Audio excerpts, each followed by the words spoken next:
Okay, we're live. This is a rogue edition of Deeper Than Dogma. We're going to discuss presuppositionalism. I'm going to give a presentation, and this is a continuing presentation that I had back in December, and you can find that presentation on Xbox's channel, as well as it's mirrored on my channel as well. It's called Floyd's Take on the Presup Argument, First Look. So that was the first video.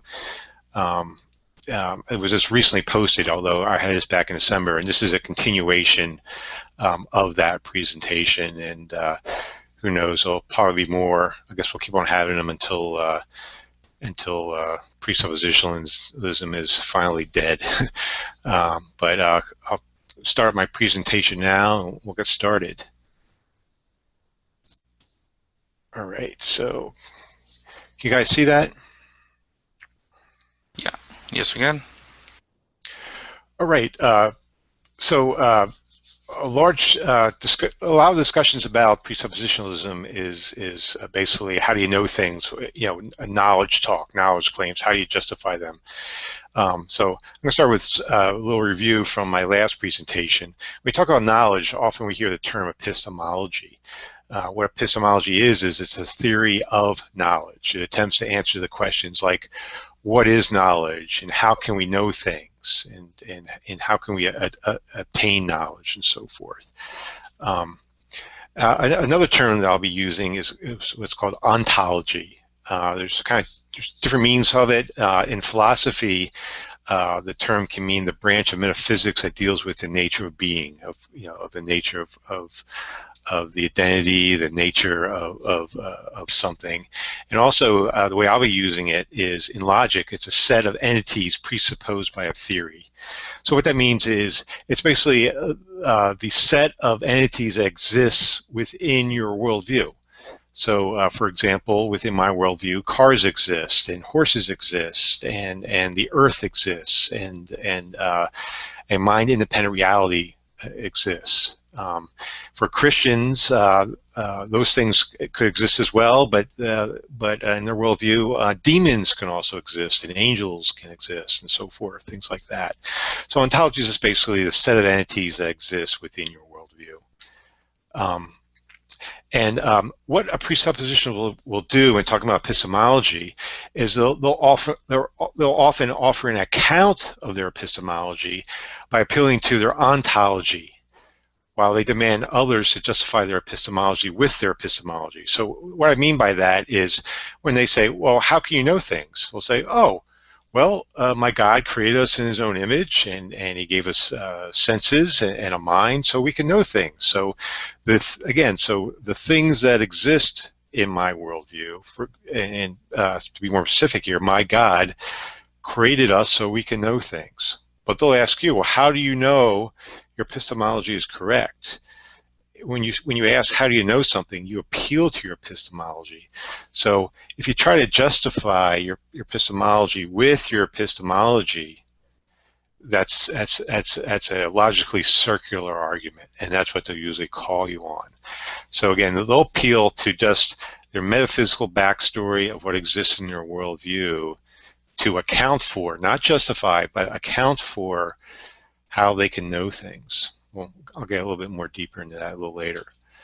A big issue with knowing things for a lot of the Sye-Clone presuppositionalists is the idea of certainty. Unless you're certain about something, you really can't know it. It comes down to two different philosophies here. One's fallibilism. And fallibilism is the view that we could be wrong about our beliefs, but still be justified in holding incorrect beliefs. The Sye-Clone presuppositionists will say, no, no, no, no. You need to have infallibility, and that means a term to mean that that knowledge requires certainty. So you need to be absolutely certain for it to be considered knowledge. But the question is, well, what do we exactly mean by certain, and how does that apply to justification? A lot of people are fallibilists, and I kind of see myself as a fallibilist. You could be wrong, but if your presuppositions are correct, you are able to know things. But it's a very hard concept to kind of understand. I don't know, Ozzy, could you shed any light on the difference between fallibilism and infallibility?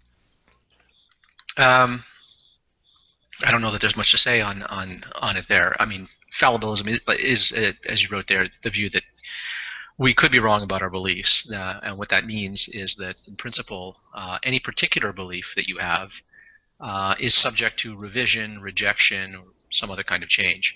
And that doesn't mean that everything in your belief, you think that everything in your belief set is wrong all at once, but that any particular thing in your belief set could be mistaken. Not that the entirety of your belief set is mistaken. So when a person admits to fallibilism, he or she is conceding that any particular fact in their belief set could be mistaken. But they are not conceding that the entirety of their belief set is mistaken. And that's actually kind of important when talking with a Sye-Clone presuppositionalist, because they will sometimes have a tendency to suggest that if you concede that any particular thing in your belief set is mistaken, that you are evacuating the all claims to know anything from your belief set. And that doesn't follow. That's a complete non sequitur when they try to pull that move. And what was the other term that you wanted to me to elaborate on? Well, the idea that we must have certainty to have knowledge. Oh, yeah. Well, I mean, that is really sort of an odd thing. I mean, there are some philosophers who will insist that in order to know something, you would have to be certain. That in order to know something, you would not just have to know that thing, but you'd have to be justified, and it wouldn't be sufficient to have a justification. It wouldn't be sufficient that there be a justification. You'd have to know the justification. Not only would you have to be aware of that justification, but you would have to know that the justification is itself true. You'd have to know that you know. In order to know a proposition, you'd have to know that you know it. That's called the KK principle, the know that you know principle. And that is a principle that is not very well subscribed by epistemologists, because if it's true that in order to know a proposition, you have to know that you know, it immediately sets you onto a path for an infinite regress, and there's no way out of that regress, because any reason or any claim that you made that you think would putatively get you out of the regress is itself a claim that you would have to know that you know, and you'll be back in the regress.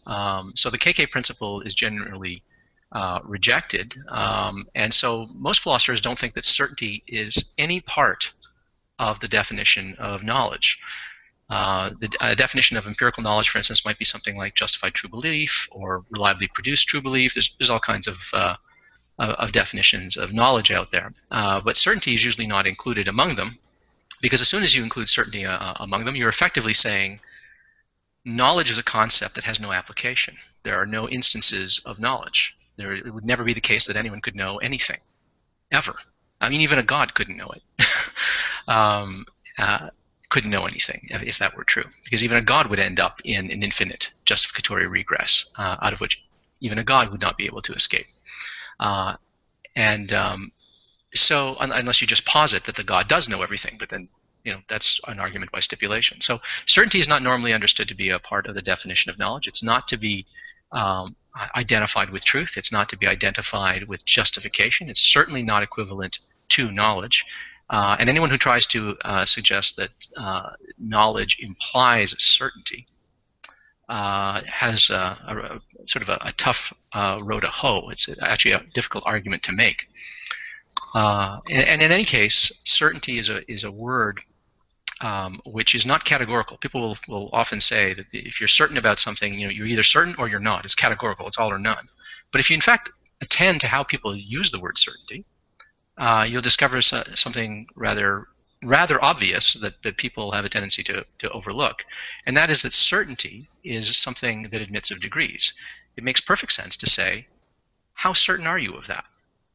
Right? Just how certain are you of that? Right? We ask that all the time. Certainty admits of degrees. You can be more or less certain, and that's because certainty, when you ask the question, are you certain of that, what you're asking is for the person's degree of confidence. You're asking you want to know just how confident they are. And certainty is a word that we sometimes use to reserve for a sense of maximal confidence in a proposition. but we also use it in a looser sense.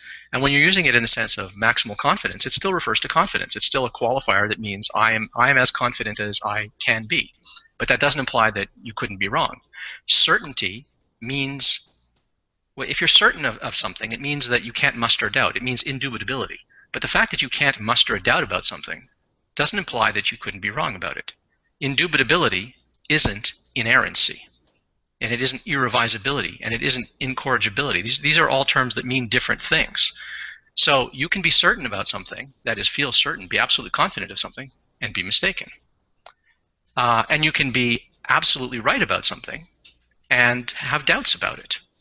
So certainty is neither necessary nor sufficient for knowledge.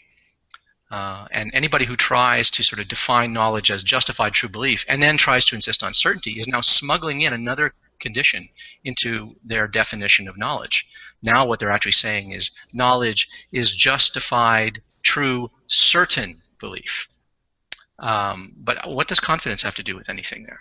Absolutely, it's not a term that co-varies with veracity. Certainty is not a guarantee of veracity. And so that's why philosophers generally think that certainty plays no part in a proper definition of the concept of knowledge. Yeah, I heard some people claim, well, certainty means that there's no possible way that it can be wrong. Well, if a proposition is true, there is no possible way for it to be false, because why? Because it's true. Right, it's definitional. Right, so whether it's true or not is regardless of whether you're justified for it. It could be true, it could be false. You could have a justification for it or not have a justification for it. But just saying there's no possible way you can be wrong, it can be wrong. Well, that's just another saying it's true. And you can say, well, there's no possible way I could be wrong. Well, that's just saying that you have a proposition that happens to be true.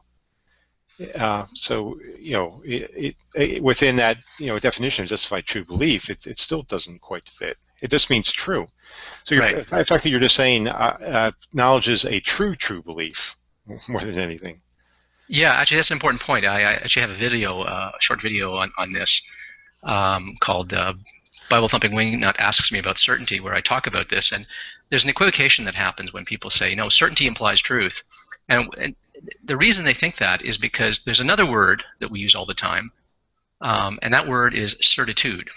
Like if I say such and such is a certitude, that this is a glass of beer is a certitude, I'm using the word certitude there as a cognate for truth. It means truth. To say that something is a certitude is to say that it's a truth, right? And we sometimes use the word certainty. Certainty is a homonym. It has multiple different usages. One of the usages of certainty is as a cognate for truth. I can say such and such is a certainty. It's just like saying such and such is a certitude. I'm just saying that that's a truth. But when I ask you, how certain are you of that? You'll notice that I can't substitute in how certainty are you of that, or how certitude are you of that. You can't. You can't substitute these terms. They're not co-referential terms. Certainty refers, when you ask it as a question that way, you're asking for a person's degree of confidence, the degree of conviction with which they hold a proposition. When we use certainty as a cognate for truth, just like we use the word certitude as a cognate for truth, you can't ask a person, are you certainty of that? It just doesn't work. And if it is a cognate for truth, then all you're saying when you say that knowledge implies certainty is you're saying that knowledge implies truth. Yes, we know that. Truth is part of the definition of knowledge. Virtually every definition of knowledge, not all of them, but virtually every definition of knowledge on offer includes truth in the concept. So packing in the word certainty contributes nothing there. So if you're using certainty to mean truth as equivalent for truth, you don't need it. It's redundant. You've already got truth in your definition. And if you mean certainty in the relevant sense when you ask the question, how certain are you of that, or are you certain of that, you're talking about confidence. That is a biographical fact about a person's degree of conviction. It has nothing to do with truth. Okay. All right. So one thing that comes up is having an account. The presuppositions will say, how do you account for X? How do you account for logic? How do you account for morality? How do you account for your reasoning? And often it's conflated with justification for. So the idea of account for versus justification for. The presuppositionists will ask you for a rational justification for our presuppositions, for example. They'll ask you if you use your reason to determine if you're reasoning properly. So they're asking for a rational justification to determine whether you're reasoning correctly. And of course, you're going to use your reason. So they're asking for a logical justification. Well, obviously, that's circular. And that's what they'll say if you try to justify your reasoning using your reasoning. Well, how do they get out of this pickle? They offer an account. They will then give an account for the use of reason, memory, and senses. In other words, they will offer their story for where these things come from or what caused them. So again, they're appealing to their ontology. They'll say, oh, well, my God created us in his own image. He gave us reason, memory, senses, so we can know things. So therefore, there is my account for, or my justification for, why we can reason and so forth. So again, this is just an account. This is a story. Well, we can do the same thing. We can say, oh, well, our reasoning, our memory, our senses came about through a natural selection, where the natural environment and so forth conditioned us to be able to reason and have good senses and memory. So we can give our story as well. But the question comes down to, do we actually need an account? Do we need to actually explain where these things come from? That would certainly be nice to know, but regardless of what account, what story you have, those things still have to be valid. So no matter what story you come up with, it really doesn't matter if those things aren't working properly to begin with. Honestly, do you think, as an atheist or as any person, you actually need to have an account for everything? Well, a couple of things to say about an account. To give an account of something is usually to give an explanation, but we also use it to mean to give a justification. Now, to give an explanation is to explain why something is the way it is, normally, like a causal explanation. To give a justification is not to just explain why something is the way it is, but it's to give a reason why one should think something is true. It's to supply a reason that is persuasive, that should for a rational person, demand their assent, that they would affirm the proposition is true. That's what a justification is, as opposed to just a causal account or an explanatory story. Now, sometimes giving an explanatory story will suffice as a justification, because really what it would take for you to believe something is to understand what caused what, right? But we have to make sure that we don't equivocate between a causal explanation or a causal story, which, if true, would justify, and something that actually is a justification. So anybody can come up with some metaphysical picture of reality such that if that metaphysical picture of reality is true, then that would justify believing such and such. But you can always ask, yes, but is there a reason to think that that metaphysical story is true? What's missing there is that it's actually not a justification. So having an account of something, I mean, I can account for why this beer tastes good because there are magical beer pixies that move around in there, and they, squirt out flavor into the beer, or they squirt out some kind of substance which, when it sits on my tongue, makes me approve of the taste. If that story is true, that would explain why the beer tastes good. If that story is true. But if that story is not true, then it wouldn't be the right explanation. And if it's not the right explanation, then it couldn't serve as a justification. So merely having a story is not a justification. It's only a justification if the story is true and if you have a reason to think that it's true. And so that's the problem with an account. Now, with respect to whether or not we need an account, it depends. What do you need an account for? My dog knows if there's food in his dog dish. He knows if there's water in his dog bowl. Okay?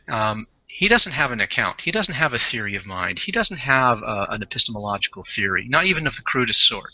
Right? He just looks in the bowl and he has a visual experience of food in his bowl, and And that's sufficient for my dog to know that there's food in his bowl. Okay? Of course, he could be mistaken, but under the right conditions, under those right causal circumstances, when my dog is looking into his dog dish and sees dog food or water, my dog's belief that there's dog food and water in his serving bowls fully justifies his belief. But my dog doesn't need a justification. And my dog doesn't even need an account because it doesn't need a justification. Who needs an account? Well, an epistemologist needs an account, right? So if you're a philosopher, you need an account. If you're doing sort of philosophy of knowledge, then you need an account. But you don't need an account to know things. You need an account to understand what constitutes knowledge, whether something is knowledge, and whether under the present circumstances you in fact know what you think that you know. That's when you need an account. But you don't need an account to know anything. And if a person wants to insist on that, that needs an argument. Yeah, it's like saying, for me to be able to drive my car to work, I need to know how the car engine works. That's interesting. Sye actually used that example on me about, well, you can say you can drive, but if you don't know how it works, then. But the last couple of things you guys just said, I think, really cuts to the heart of it, because that is actually the claim you hear from the Sye-Clone tier, you know, they call them the sub-Bonson presuppositionalists, is to say if you don't have an account, then you really can't know anything. That's expressly how they put it, including, like I say, in a chat I had with Sye and Brutenkate, specifically using the example of the driving a car, not really knowing how it works.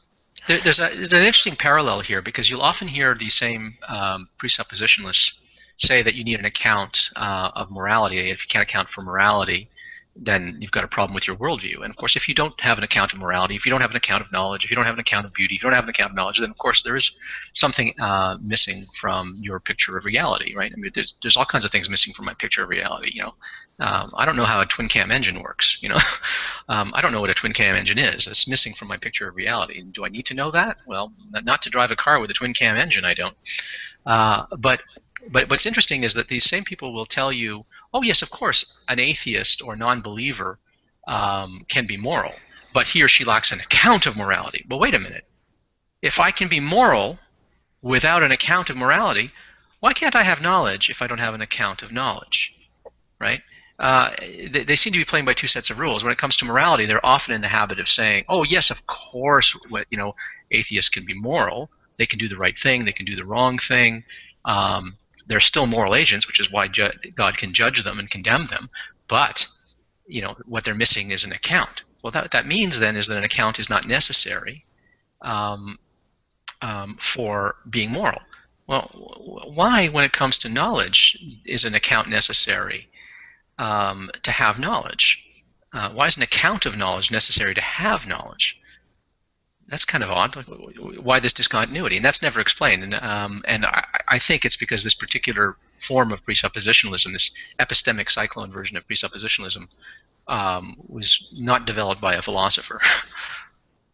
Yeah, and often you'll hear, you know, from creationists, like science cannot account for abiogenesis, or science can't explain, you know, how the Big Bang actually started and so forth, and they'll say, oh well, you know, we can explain it. Our God did it. And so, well, how did God create the first life? Oh well, we don't need to know exactly how. We just know He did do it.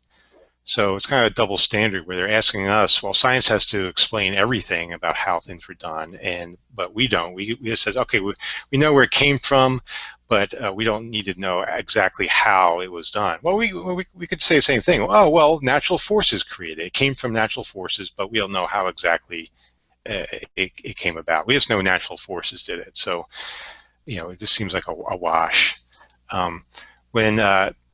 When asked whether we need to count, philosopher Gene Whitmer, he's a philosopher, I believe, University of Florida. I'm not exactly sure. He wrote, indeed, you can always say that it's part of your view that no account or basis is needed. If they say that this is not fair, that of course you have to have an account. You can then say that this is an external criticism, not an internal one, and they're begging the question. They're relying on their presuppositions about what is needed.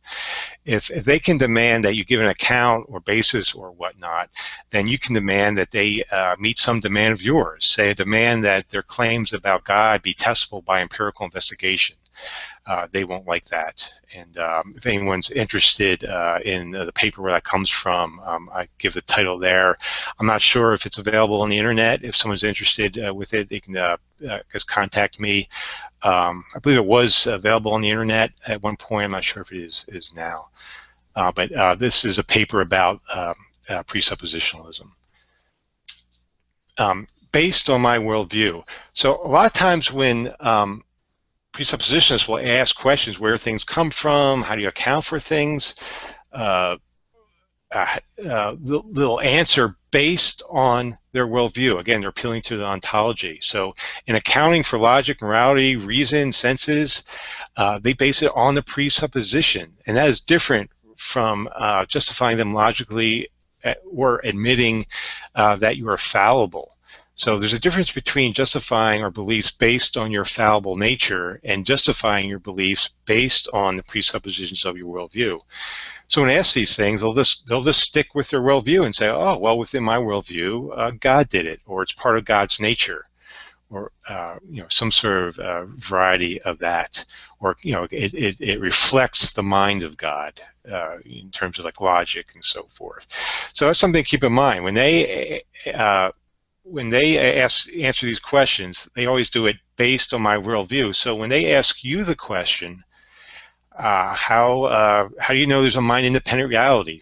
Refute Solipsism. Well, you can appeal to your worldview. Well, in my worldview, a mind-independent reality exists. So I'll get into a little bit more detail about that a little later.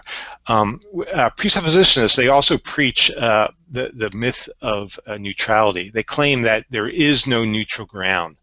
For example, Dr. Greg Bahnsen, he was a leading presuppositionalist. He was a student of Cornelius Van Til, and he was a major figure in promoting presuppositionalism. He wrote that there is no neutral territory between the covenant keepers and the covenant breakers. The antithesis of principle is equally real and equally basic to every point of contact between them. The fate of the empire is always involved. Boy, fate of the empire kind of sounds like a Sith. The analogy they give is that each of us are in our own ivory tower. So the Calvinist presuppositionist is in his ivory tower, in his worldview, holding on to his presuppositions, and we're in our own ivory tower with our presuppositions, and we're basically just yelling at each other. Since we come from basically different starting points, there is no neutral ground, and that's how they see it. They see worldviews as hermetically sealed bubbles in which you can only really critique them from within, and it creates a very us versus them attitude. It says, they're not us. And the example I gave, they're covenant keepers and we're the covenant breakers. Cornelius Van Til states that the antithesis is between those whom the final center of reference in knowledge lies in man, and those whom the final center of reference for knowledge lies in God, as this God speaks in Scripture. So again, they separate people getting their knowledge from God, basically them, to everyone else who gets their knowledge from our fallible human nature. But that's a very external critique. They're basically saying, oh, well, we get our knowledge from God and everyone else gets their knowledge from man. I'm sure a Muslim or a Jewish person or a person of another faith would think otherwise. But they're actually projecting their worldview onto other people, claiming that, well, we're from God and everyone else is from man. Again, Greg Bahnsen states, as such, presuppositions have the greatest authority in one's thinking, being treated as one's least negotiable beliefs and being granted the highest immunity to revision. Could I say something about worldviews and the idea of neutrality. Sure. First, just a word about worldview, because it's a word that gets bandied about an awful lot, and a lot of people are sort of tired of it because they keep hearing it in the same kind of tedious context. But I mean, the word worldview, I don't think is an ugly word that we should shy away from. I mean, a worldview is just the totality of your belief set. It's your picture of reality. It's your map of reality. It's your outlook on the world, and it includes not just your explicit conscious beliefs that you have deliberated over and arrived at quite consciously, but all of your implicit beliefs, your tacit opinions, for instance. It includes your values, and of course it includes your beliefs, explicit and implicit, about how you ought to arrive at your beliefs.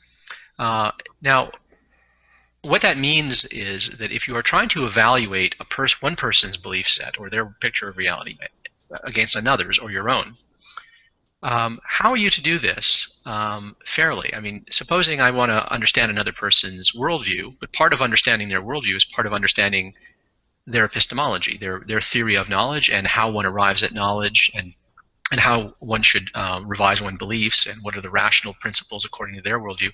Well, if I'm going to evaluate their worldview, presumably I'm going to use my own sense of rationality, right?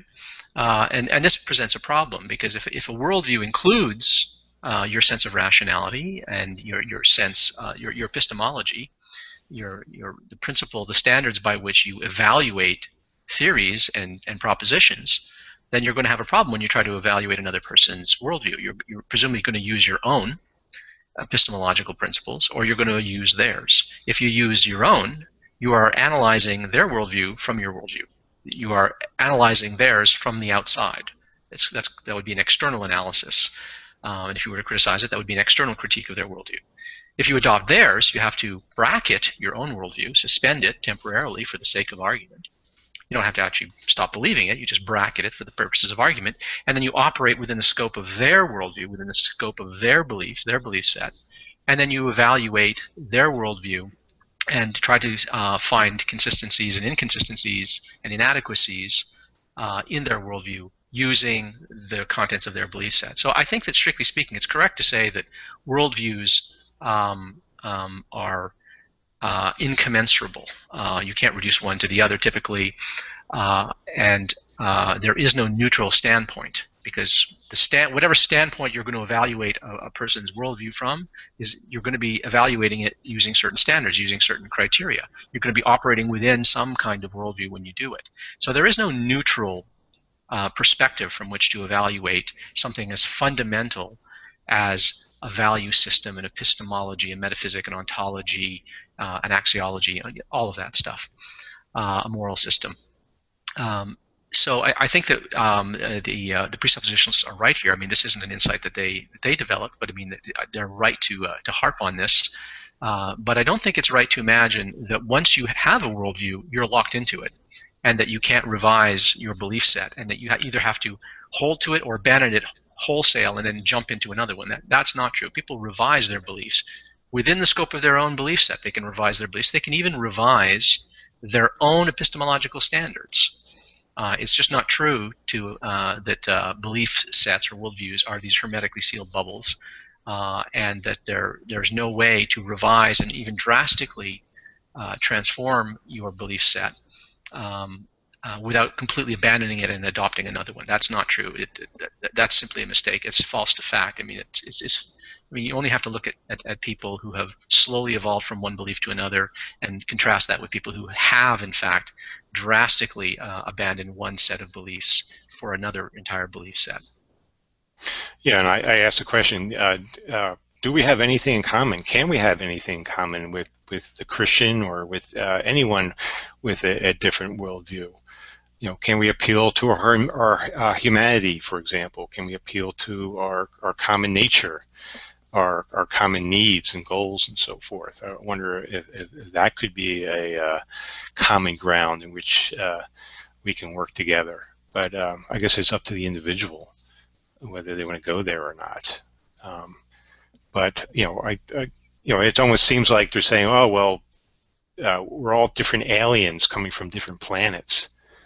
I mean, are we that different? I don't know. I kind of think we all kind of start with our consciousness and we work out from there, and we're all fellow human beings. But are we really that different where we don't have anything in common at all? I don't know. It seems like they're making an effort to shut the doors. I know Socka, and I think Xbox was there as well. We had a conversation with a presuppositionalist a month or so ago, and we talked about the analogy of two ivory towers. And the way he described it was that in his view, there's only one ivory tower, his worldview. And so, because his worldview is the only one that can actually create the ivory, basically his God. So Socka, I thought you made a good analogy that it's like there's only one ivory tower with no windows to peer out at all. And that's what he was unwilling to. He was unwilling to bracket his, like you were saying a minute ago. He was unwilling to bracket his and look at others for the sake of argument, because he said if he were to do that, that would automatically mean his was false, and his can't be false. So he was unwilling to bracket that. Right. Yeah. To step outside of his worldview would be it's the idea that doubting is the sin. That you can't doubt your worldview at all. That you have to have the only tower, and you can encourage them. You can be like, listen, just come over here for a second, step out, take a look at mine, tell me what you think, and they're like, no, it doesn't exist, and that's what you have to deal with. There's a hugely important. Oh, sorry, Hogtie, you were about to say something? Okay. There's a hugely important point that needs to be made when one of these Sye-Clones says, "No, I refuse to operate within the scope of your assumptions, because doing so would be a betrayal of my beliefs. It would be turning my back on God." I mean, I've heard Sye-Ten Bruggencate himself make the same kind of objection. There's a real problem with that, and that is that the way they're supposed to proceed is through internal critique. The presuppositionalist believes that worldviews are these logically separate, incommensurable worldviews from which there's no neutral ground.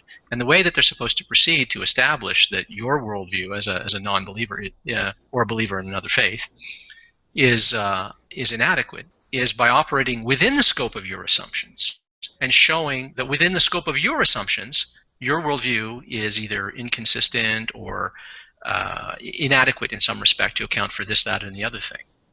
The only way you can effectuate an internal critique is to operate within the scope of the other person's worldview, within the scope of their beliefs and assumptions and presuppositions. That's what an internal critique means. And so when they say, I will not abandon my presuppositions, but then they're going to do an internal critique of yours, they don't know what they're talking about. Just flat out contradiction. They don't understand what an internal critique is. They don't understand that that is how presuppositionalism, properly understood, tries to establish the falsity of another worldview.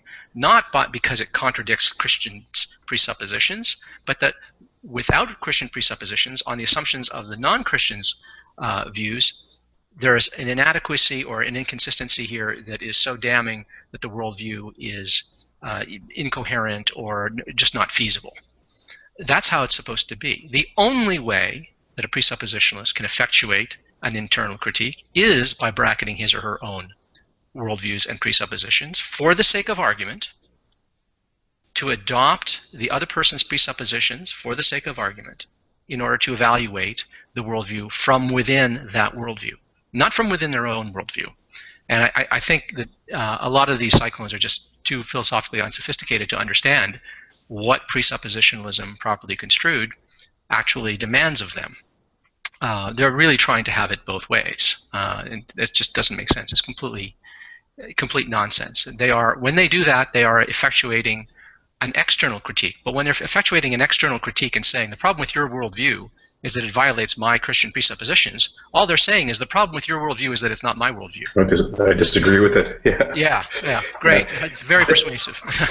That shines a light on something that's absolutely puzzled me about what some of them are doing. Like sometimes you'll make a point, so well, imagine this, or suppose that there's a God that has these attributes instead of the God you're talking about, and they're just like, well, I can't do that because that goes against my worldview. So, well, that's not the point. We were talking about a hypothetical here.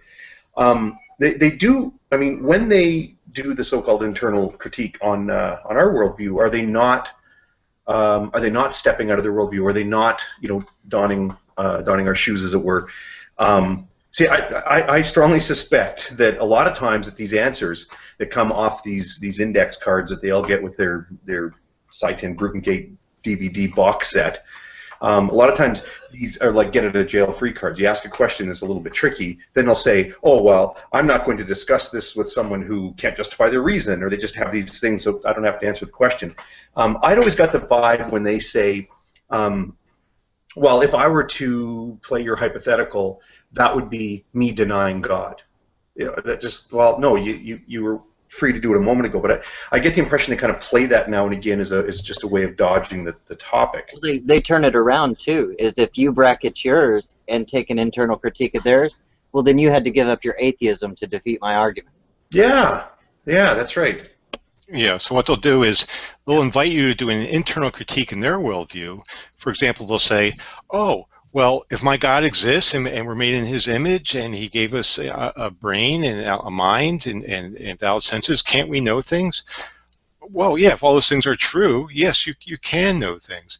But then they'll perform an external critique on your worldview. They'll make you justify, well, how do you know your presuppositions are true?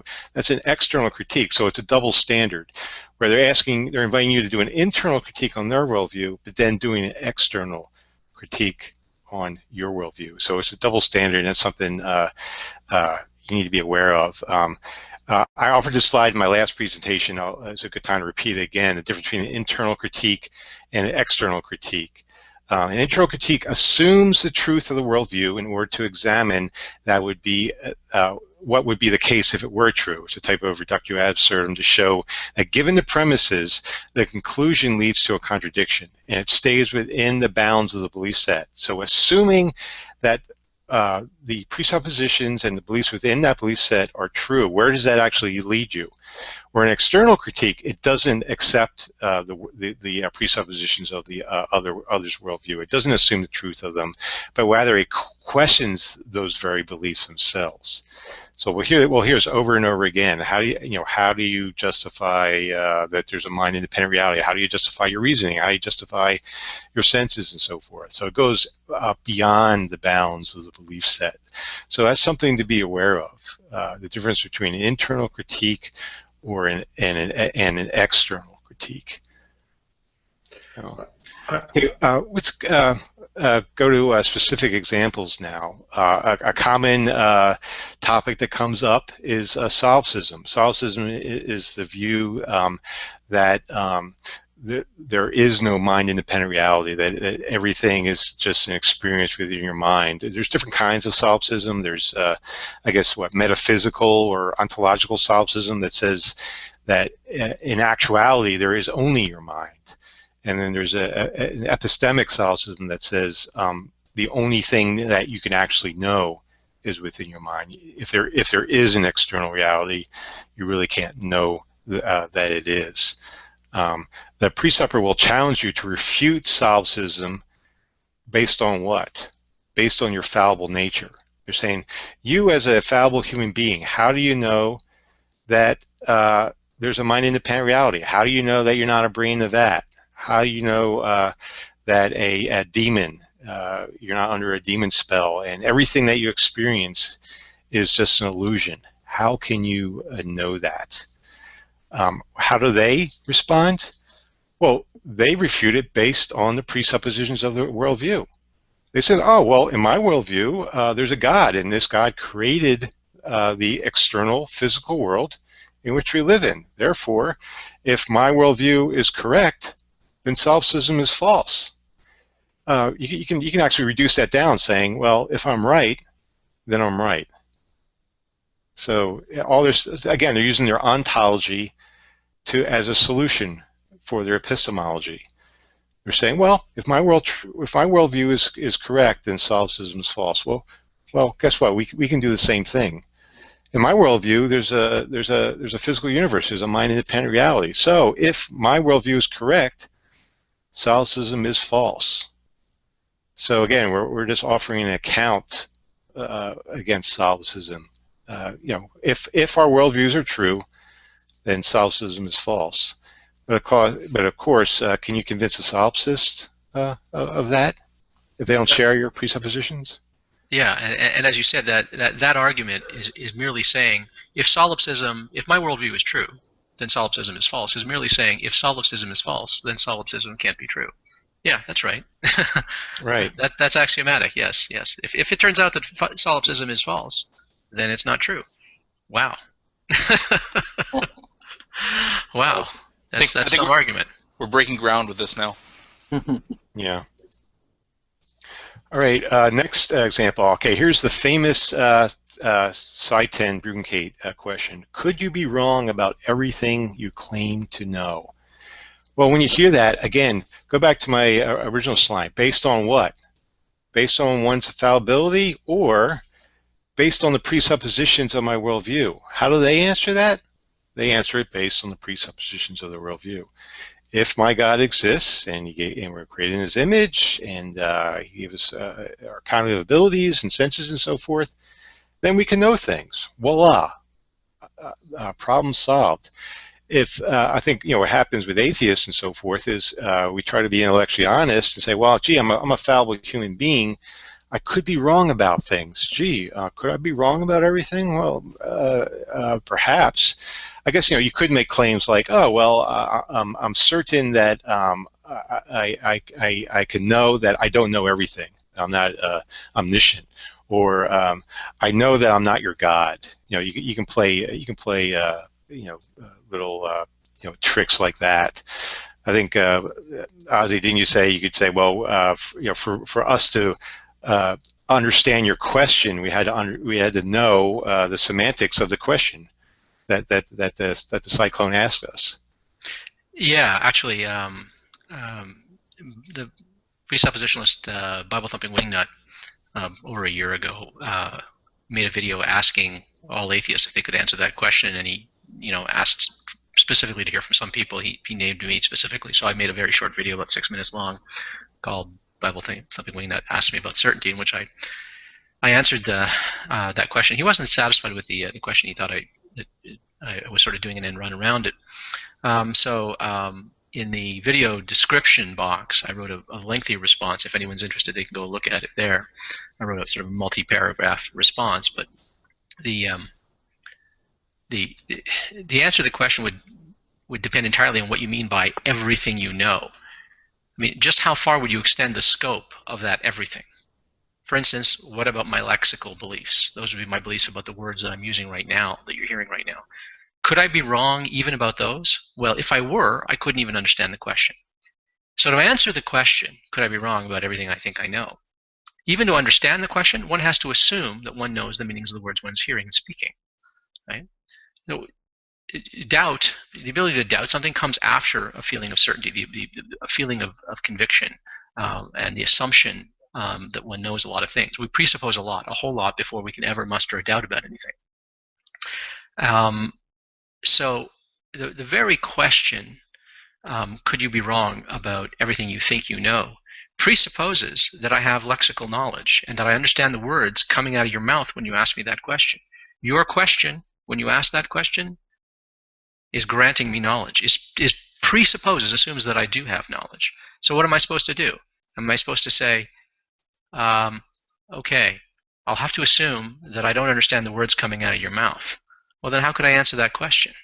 I can only answer that question on the assumption that I do have some knowledge, lexical knowledge. You can't ask that question without crediting and granting the other person some knowledge that you also think you have. So the question is kind of a fatuous question. Well, and what does it mean to ask someone what they think they know? Well, everything that you think you know. I mean, I would say I know that this is a glass of beer, and you'd say, really? Yeah. Well, that's what I think I know. To say that you think you know something is merely to say that you believe that you know something. Right. To say that you think something or believe something or opine something is simply to assert that something is the case. If I say, Yep. this is a glass of beer, or I think this is a glass of beer, or I believe this is a glass of beer, or it's my opinion that this is a glass of beer, those are all the same thing. They all assert the proposition, this is a glass of beer, and that I assent to it, right? You can either assent, you can just say, this is a glass of beer. Said, yeah. You can just say, or you can explicitly assent, say, I, Ozzy, here, now, speaking of this thing here, assert that this is a glass of beer, right? There's no difference there. There's no difference between saying, I think this is the case, I believe this is the case, I opine this is the case, or just saying what you think is the case, or what is the case. Those are all semantically the same thing. The only difference is that we often use words like believe and think and opine to qualify in such a way as to indicate that we're not maximally confident of it, right? So I'll say, well, I think this is a glass of beer. Maybe it's something else. Maybe it's mead, right? Yeah. I might say, I think, right? There we're using the word think, not to merely signal the proposition that we're assenting to, but also to express certain reservations that we have with respect to our confidence in that proposition. Yeah, yeah. Right? So you can qualify that, right? And that's why people will often say, oh, well, when you say that you merely believe something, you're not really asserting it. Well, no, when you say I believe X, and when you say X is the case, you're assenting to the same proposition. It's just that very often, in some contexts, we use the word believe to merely mean assent, and sometimes we use it as a qualifier to indicate some reservations.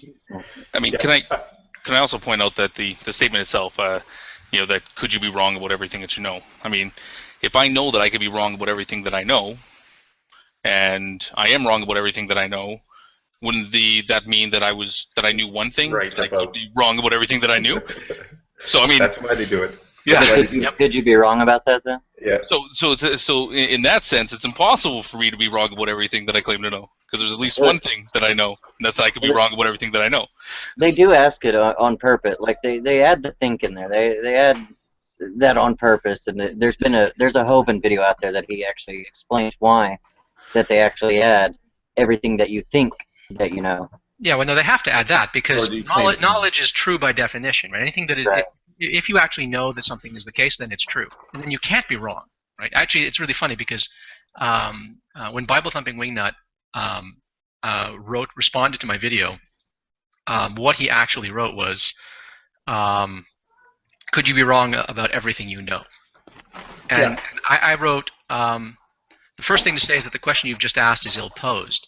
If by knowledge you have in mind something like justified true belief, then it's impossible, by definition, for me to be wrong about what I know, because knowledge implies truth. Nobody is wrong about what they know, because knowledge implies truth. So if I actually do know something, then by hypothesis, it's true, and I can't be mistaken about it. So that way of formulating the question is incorrect, and that's why people are right, the presuppositionalists are right, if they formulate it as, could you be mistaken about everything that you think you know, or believe that you know, or take that you know, or some other qualifier? They have to put another qualifier in there of some sort, because you can't be mistaken about what you in fact know. I'm wondering if at some point during the Hangout too, we'll invest a little bit of time on the issue that you just touched on, Ozzy, too, about the way that we use some of these words. Like, I agree that denotatively, when you say here's proposition X. I believe X is true. I think X is true. Right? The X is true. Those words coming out of my mouth are all exactly, they're denotatively equivalent. But we do use the words, and I wonder if we can do a brief segment, maybe after. We don't want to hold up Floyd too much, but on how so much of this rung of Sye-Clone presuppositionalism turns on equivocation fallacies and misusing the way that we use these terms in commonplace language. So, for example, we do use a lot of those words, believe, think, assume, know, as indicate, because they all mean the same thing denotatively. Well, then why do we have all those words? Well, we have them because informally we use them as cues to each other about our subjective assessment of confidence, right? Do you, I assume that is beer you're drinking. right? That's not turpentine, or, you know, I assume. Is that what assume means, right? When we say assume, but see, conversationally, we'll say, well, I assume the guy made it to the meeting on time. You know, it's things like that. We sort of say it like, well, I guess I don't really have proof of that. Well, that's not what an assumption is. So we have these words, I believe this, but I know that. I assume this. And you watch how many times that is a major part of what the presuppers do in conversation with us is they sleight of hand with a lot of those words. And this is one of the weird, like, actually Floyd's slide here says, could you be wrong about everything you know? And we spent some time here focusing claim to know. Everything you claim to know. Right, sorry, yeah. Could you be wrong about everything you claim to know? And we kind of focus on the everything. Well, I could be wrong about a lot of things that I claim to know, but could I be wrong about everything? Yes, I think that's an important issue. But I think we also need to address the issue of what does it mean? Let's just take a single belief, a single proposition, and say, well, could you be wrong about that particular belief? And is it possible that you're wrong about that? Right? If you ask me, is my car still in my parking spot? Well, yes, it is. I believe it is. And then you say, well, do you know it is? I say, well, I suppose it's possible that somebody stole it. Right? That's not what the word possible means used formally. I'm now asserting something about the, I forgot the term for it. Well, why don't we press on with this and we'll cycle back to it. But I do want to address the thing about, is it possible that you're wrong about something you claim to know?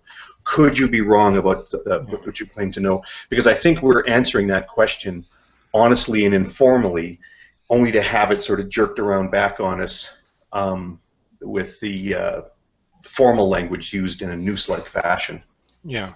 Again, if you're dealing with an arrogant Sye-Clone who just wants to trip you up, he's going to respond based on what, his ontology, what exists within his worldview. Well, you can do the same. You can say, well, how can I know things? Well, I posit a world that has physical, natural regularities, and there exist systems where natural selection produces reliable senses and cognitive abilities. So because of these things existing in my worldview, I can know things. Now to assert that, you have to have prior presuppositions to know that, but ultimately we're going to rely on our presuppositions of our worldview to basically account for anything, and that's exactly what they do. And you'll hear from them as well, is that you give up rationality or knowledge if you cannot justify your knowledge, senses, and reason. Well, again, we can offer an account from what exists in our worldview as an account. Because that's what they do. All right. Well, sure. Okay, it's kind of like it's sure. I give up knowledge in the way that you're stating it. Yeah. All right. Here's another example. Hogtie and I have been going back and forth with arcane logos for, I don't know, last 3 or 4 days or something. And here's a comment Arcane made to me. He said, Floyd, your worldview doesn't allow knowledge, only assumptions. You assume solipsism is false, but you can't know it. Your worldview reduces to skepticism, for which you have no rational grounds to critique mine. Okay, I'm going to stop right there. Okay, if my worldview was completely invalid, irrational, contradictory, and so forth, that doesn't mean that I can't critique his worldview.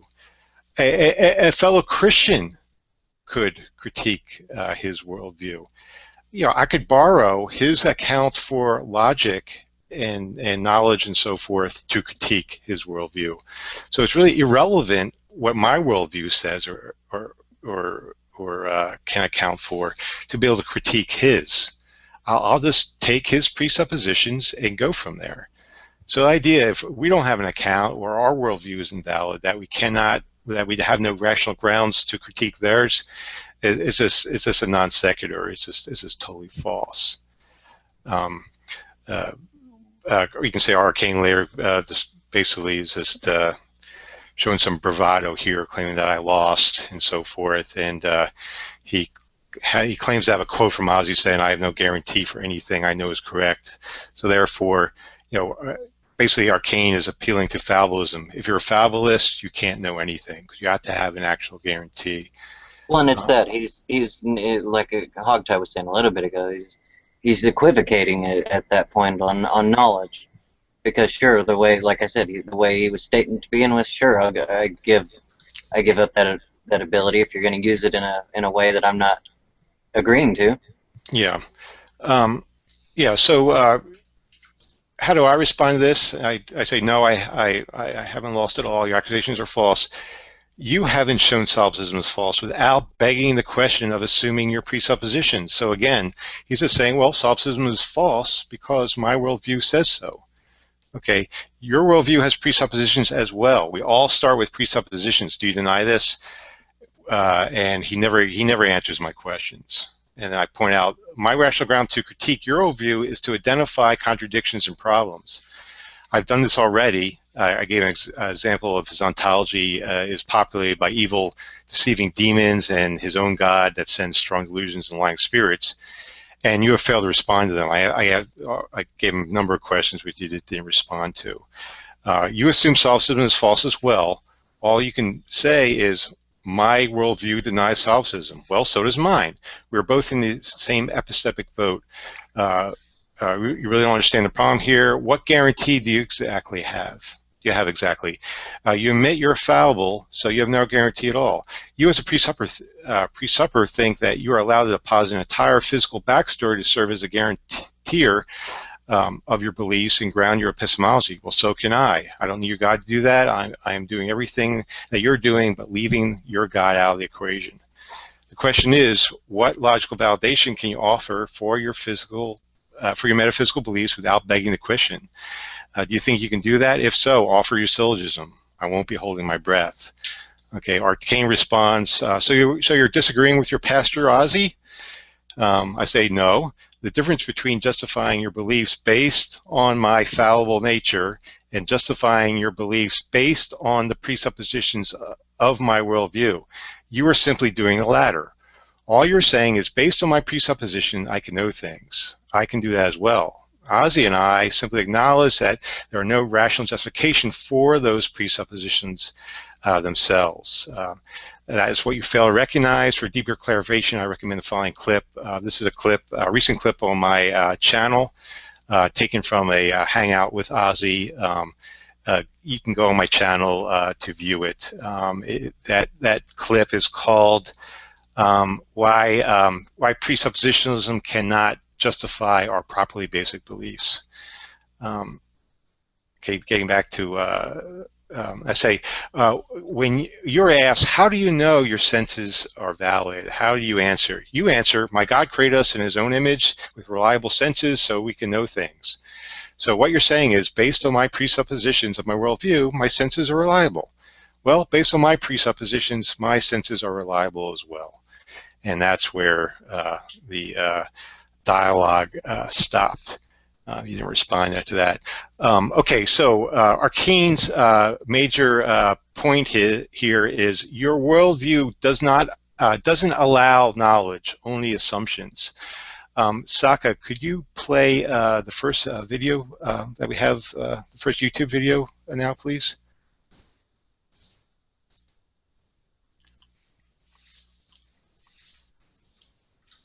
Socka? Okay, here we go. In the nature of the case, an ultimate standard must authorize itself. And that's why unbelieving systems of thought have to be pressed to see that they have got an ultimate authority for their thinking, just like you have an ultimate authority for your thinking. And when it gets around to verifying that ultimate authority over against the other person's ultimate authority, I will end up eventually assuming my ultimate authority. But so will the unbeliever. The unbeliever will assume his or her ultimate authority in the process of reasoning, and I will assume my ultimate authority in the process of reasoning, even when we're talking about what the ultimate authority should be. All right, so, Socka, I think you need to quit that app. No, it worked. Okay. All right. Am I back? Yeah, you're back to being white boxed. All right. Right now I just see your icon up, your avatar up. No, it's working. It's your screen. Floyd. Okay. All right. So getting back, that was Dr. Greg Bahnsen again. He has a PhD in epistemology from the University of Southern California, and he's going to lecture there about the myth of neutrality. This is where I got the clip from. It's available on YouTube for you to watch the whole thing. So this is from the myth of neutrality lecture, where he says, when it gets around to verifying the ultimate authority against the other person's ultimate authority, I will end up eventually assuming my ultimate authority, but so will the unbeliever. So we're talking about assumptions here. Okay, what is this ultimate authority that Greg Bahnsen is actually talking about? He's actually talking about our presuppositions. Greg Bahnsen defines presuppositions as such. He says a presupposition is an elementary assumption in one's reasoning or in the process by which opinions are formed. It is not just any assumption in an argument, but a personal commitment that is held at the most basic level at one's network of beliefs. Presuppositions form a wide-ranging foundational perspective or starting point in terms of which everything else is interpreted and evaluated. As such, presuppositions have the greatest authority in one's thinking, and being treated as one's least negotiable and being granted the highest immunity to revision. So again, we're talking about assumptions. We're starting with assumptions. Now, how are these presuppositions held? What are they based on? Socka, if you could play the next video, please. Sure, 1 second.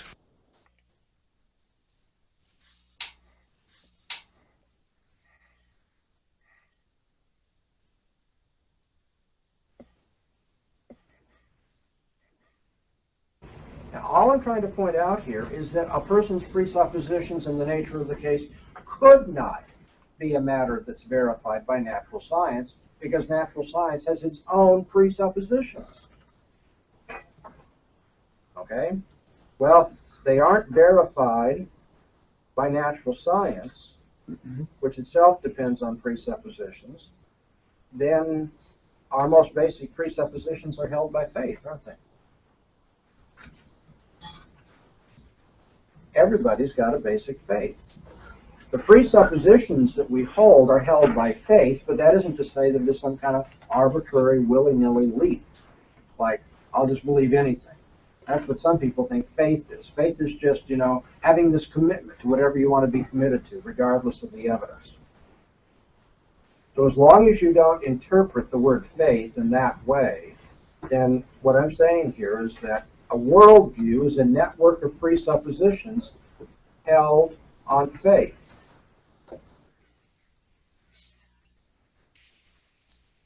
Okay, so what are presuppositions held on? They're held on by faith. To try to justify them, you end up arguing in a circle.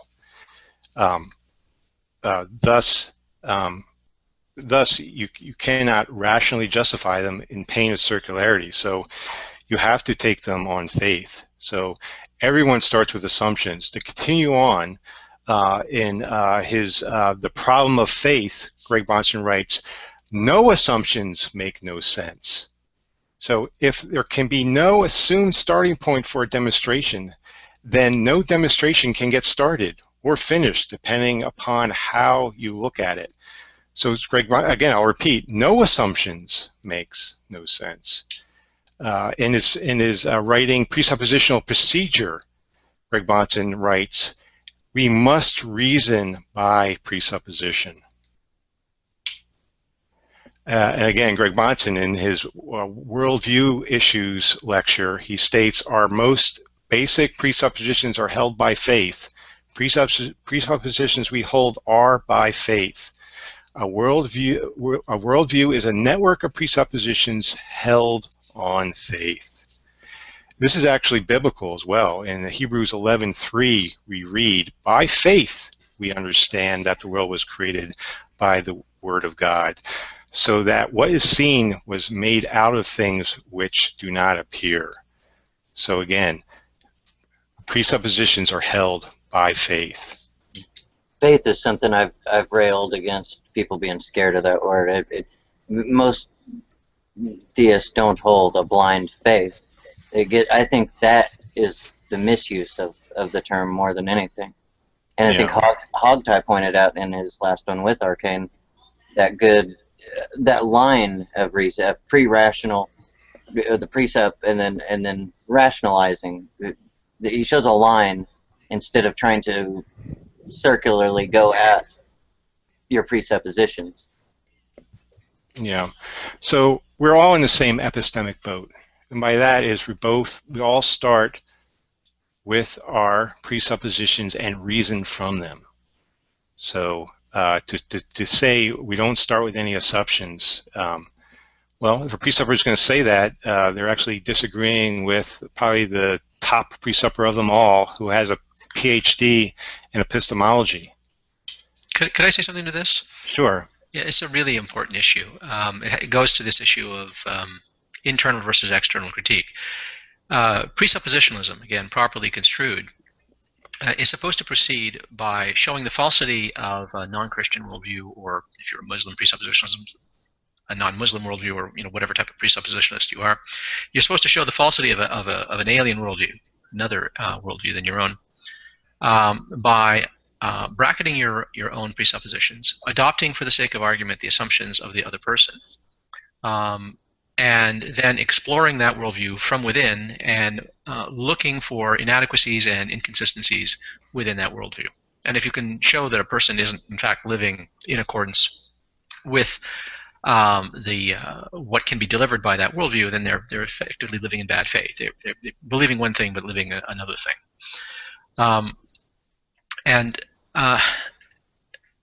What that means is that you are supposed to. Oh, actually, hang on a second.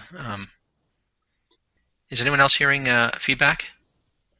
No, everything's fine. Yeah. I hear you fine. Yeah, I hear you fine too. Okay, I'm getting a looping. I'm getting a looping effect. Maybe if you refresh, because it's not on this end. Yeah. Okay. Carry on. I'll be right back. Sorry about this. Okay. No problem. Can only assume the turpentine is kicking in. Yeah. Yeah, and as far as trying to justify your presuppositions, well, Cornelius Van Til makes an interesting comment. For example, Christians hold the presupposition that that the Bible is the Word of God. How do they justify that? With divine revelation? That's circular. Cornelius Van Til says, "Who wishes to make such a simple blunder in elementary logic as to say we believe something is true because it is in the Bible?" Our answer to this is briefly that we prefer to reason in a circle to not reasoning at all. We hold it to be true that circular reasoning is the only reasoning that is possible to finite man. So here, pretty much the modern creator, so to speak, of presuppositionalists acknowledge that your foundational presuppositions are circular as far as justifying them. If you try to justify them, you're going to argue in a circle. And most honest presuppositionalists will, in fact, do that. Arcane made the claim that if a worldview starts with unjustified presuppositions, then Arcane himself will reject that worldview. That's his claim. Okay? So Arcane's worldview starts with presuppositions. Then Arcane cannot justify his presuppositions without arguing in a circle. And he openly admitted that before. If Arcane cannot justify his presuppositions without arguing in a circle, then Arcane's worldview starts with unjustified presuppositions. That's the informal fallacy of circular reasoning. 5. Arcane's worldview starts with unjustified presuppositions. That's modus ponens from 3 and 4. Therefore, Arcane rejects his worldview. That's modus ponens from 1 and 5.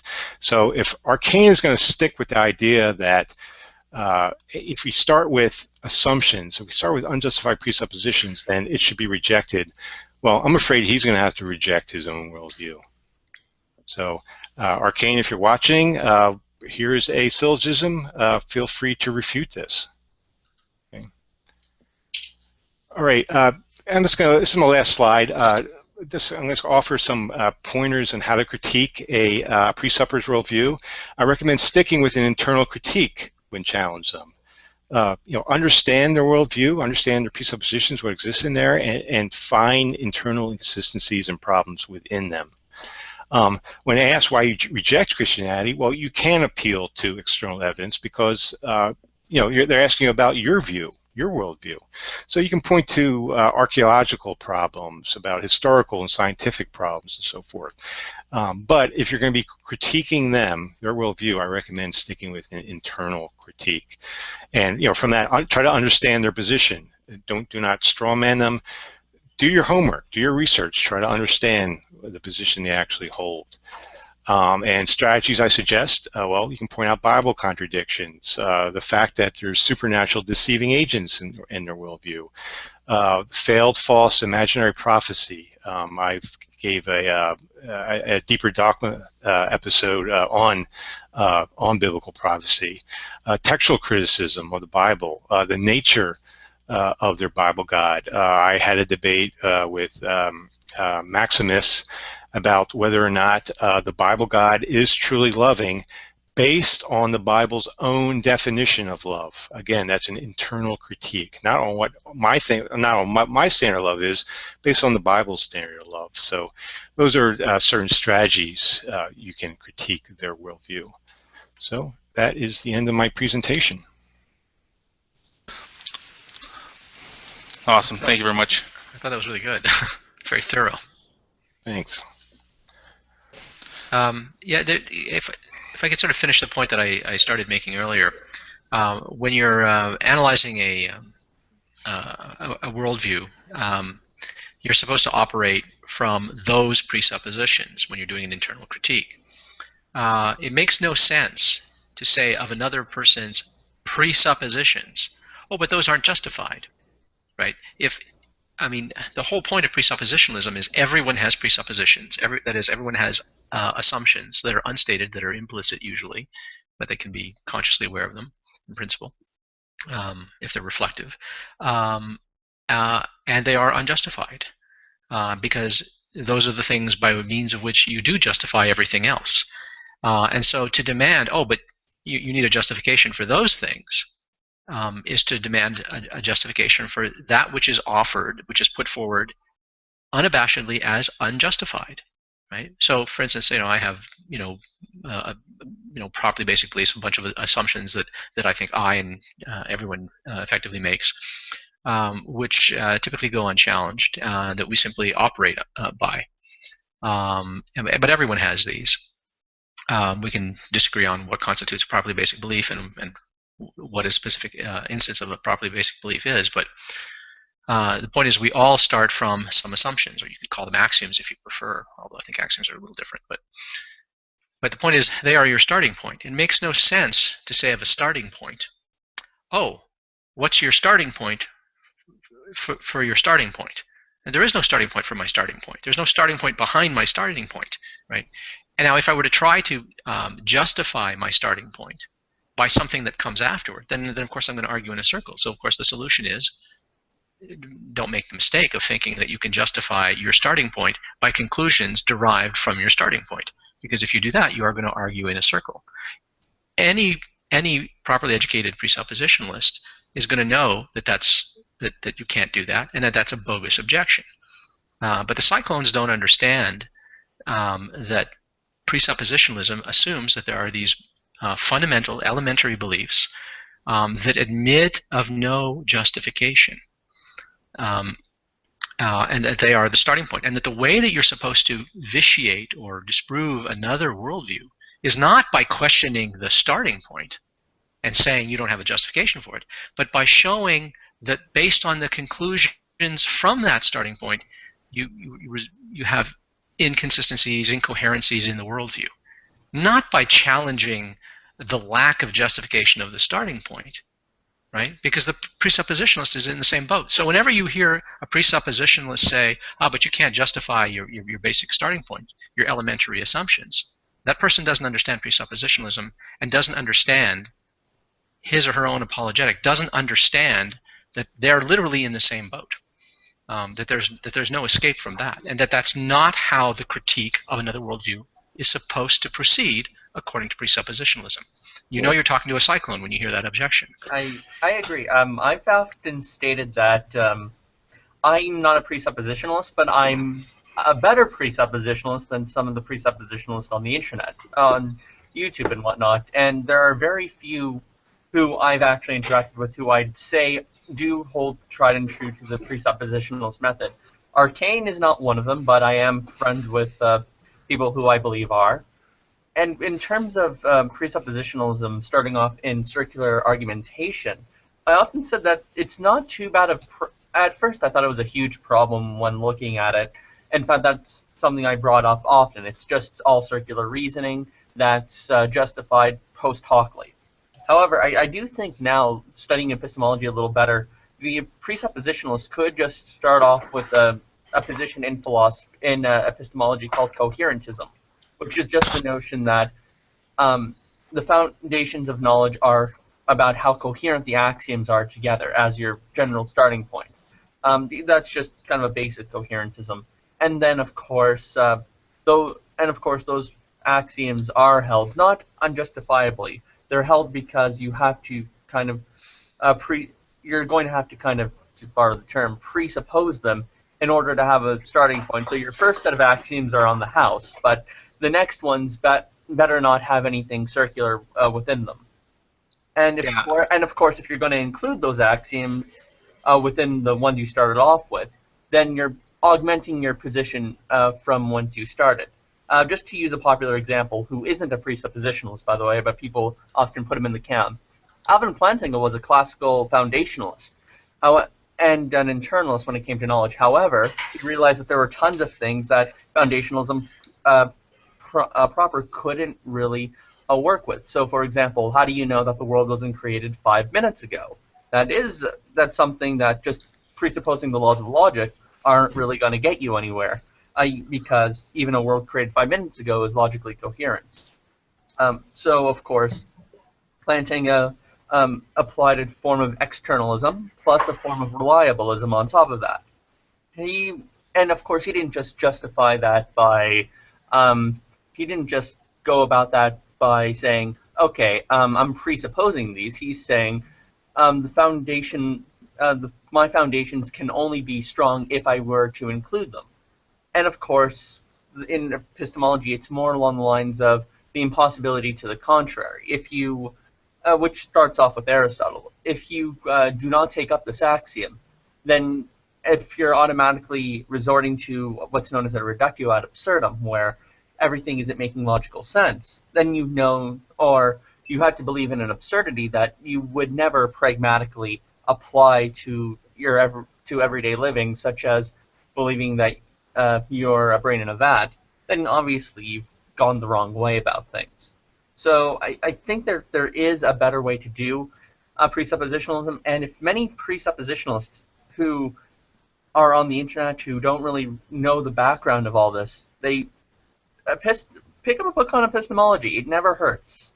And it's really a better way to start off with than just seeing Cy-10 Bergenkate give his terrible presentations of very, very simplistic takes on Bonson and even on Van Zyl, because I've actually read a bit of Bonson, and I was much more impressed than I thought I would be going into his work, especially his dissertation on self-deception, which I would actually implore anyone to check out because it's available free online. If I could just add a little coda to that, I think there's a problem with for presuppositionalists who want to endorse any kind of coherentism. coherentism, for people who don't know, is one of the theories of within epistemology. For instance, there are coherence theories of truth that say that truth isn't correspondence with reality. For instance, that would be a correspondence theory of truth. But coherence, but rather truth, has to do with how well your belief set is internally consistent, how it coheres together. But most presuppositionalists, arguably every presuppositionalist I've ever heard or read, would subscribe to a correspondence theory of truth and not a coherence theory. So there'd be a problem there. They tend to be fairly wedded to the correspondence theory of truth. Mm. So I think that would be an obstacle for them, I think. That would be an obstacle, but I think I might have misused the term coherentism. I just meant in terms of a building. Yeah, I think that was poorly used on my end. I just meant in terms of starting off with properly basic axioms. Those aren't circular because I was trying to use coherentism as kind of a parallel, but not having it properly understood in mind. I think it might have just went downhill. So I apologize for that. No, that's okay actually, because I mean, there's an important point in there, and that is that presuppositionalists tend to be foundationalists. That is, they envision knowledge and the structure of a person's belief, the architecture of your beliefs, as like a building with a foundation and layers of bricks, and and if the foundation is no good, then the building is going to be crooked and collapse. There's going to be something wrong. So they think of knowledge as something that you sort of build on layer by layer, and there has to be a solid foundation. The foundation, they think, has to be indubitable, not subject to doubt, which they tend to confuse with inerrancy, not subject to error. But I mean, I think that entire picture of knowledge is wrong. I think that a better picture of knowledge is something closer to coherence, the kind of coherence that you're talking about, Maximus, which is sometimes the raft analogy or the spider web analogy. Think of knowledge not as a building, as a structure where if you just sort of rip out one brick at the bottom, the whole thing could come tumbling down, but like a spider web. In a spider web, the strands are mutually reinforcing. You can cut any particular spider web, and it'll affect the integrity and structure of the web, and you can attach another strand in there, but the whole thing doesn't collapse. There's no one strand that supports the entire web, right? Or like a raft. A raft is not one plank or one beam that keeps the whole raft afloat. If you pull that out, it's not like the whole thing falls apart. And consequently, you can revise your raft while you're at sea, while you're floating. You can tinker with it and change it, so it ends up looking completely different, with a completely different structure and architecture. So things are not as brittle as people imagine. But if you're a foundationalist and you imagine that knowledge has to start with self-evident truths or indubitable axioms or something like that, well, you're going to have a hard time. You're going to have a hard time finding anything that qualifies as a self-evident truth or as an indubitable axiom, except perhaps in certain formal domains like arithmetic or formal logic or something like that. But then you're going to have a hard time building anything on that. You're going to be stuck in that domain. You're not going to be able to say anything about the external world. I mean, people from Descartes onwards have tried to do that, and that is a failed philosophical project. So I think foundationalism is just really off the table, philosophically speaking. And any epistemological position that is predicated on the truth of the foundationalist view of knowledge is in trouble.